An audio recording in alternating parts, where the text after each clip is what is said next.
miyaha baarlamaanka Hirshabeelle wasiirada iyo xildhibaanada reer Hirshabeelle waalidiinta ardayda maamulayaasha iskuulada guddiga madaxweynuhu xil saaray arintan inay fiiriyaan kolleegiskayga asxaabteyda ay la socoto xamriga la timid dhammaantiin assalaamu calaykum salaan kadib waxaan u mahad celinayaa madaxweynaha dowlad goboleedka Hirshabeelle ee nagu marti qaaday fursadna siiyay inaan dhageysano xanuunka iyo dhibka iyo aragtida iyo fikirka iyo dareenka ardayda iyo waalidiinta iyo bahda waxbarashada guud ahaan ee reer Hirshabeelle aad uga mahad celinaynaa fursadaas uu siiyay waxa kale oo mahad celinaynaa maamulka intiisa kale soo dhaweynta wanaagsaneed ay soo dhaweeyeen iyadana aadan ka mahad celinayn waxaan jecelahay sidoo kale ardaydii iyo waalidkii iyo maamuladii halkan ka hadlay ee shucuurtooda muujiyay inaan u mahad celiyo iyagana waxaan rabaa inaan meeshan ka qiro in waxa dhacay wax xanuun badan ay tahay runtii wax aad u xanuun badan waa qiraal waa markhaati madoonto waa dareemi karaa qof walbana waa dareemi kartaa in ay xanuun badan tahay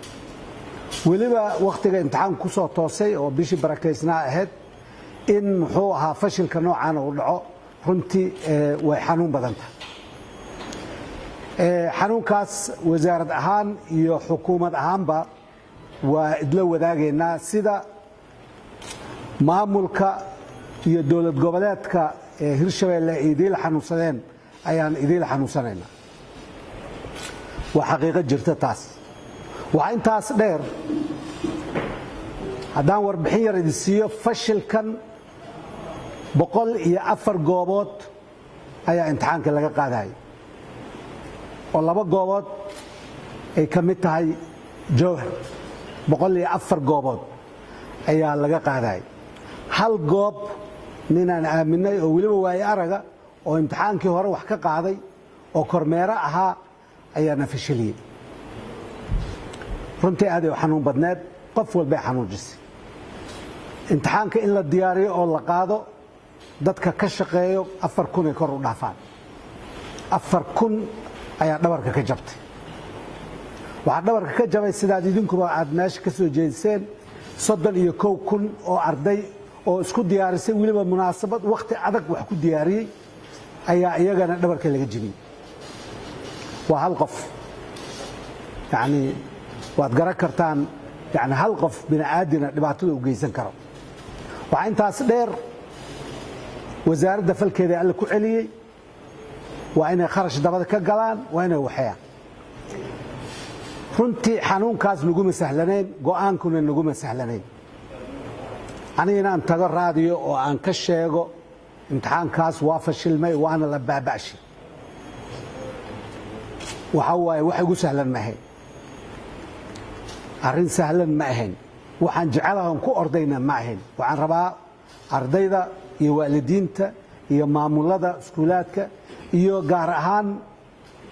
maamulka Hirshabeelle inaan intaa fahamsiiyo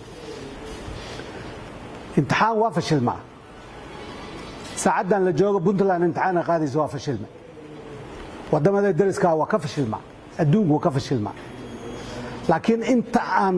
fashilaanta u dhawaanay fiirey 104 goobood imtixaan lagu qaadayo in hal kaliya waxay ka yartahay 1% fashilku runtii dadaal weyn aan gelinay laakiin waxa jeclaa lahaa inay suuragal idii aan lahayd dadkii imtixaanka diyaariyay ee qaaday ee kormeeray hadda arki lahayd shucuurtooda inay idinka xanuun badnaayeen maahan idinka ma xanuun yareen go'aankan la gaaray maxaa dib loogu dhigi waayay wax yar waa tala fiican waa tala la isku soo qaaday oo miiska la dhigay la rogrogay maaha Cabdullaahi Goodax kaliya wax go'aanka gaaray bahda waxbarashada cidna kama maqnayn waa la iskugu yimid waxaa la yidhi haddii dib loo dhigo ardayda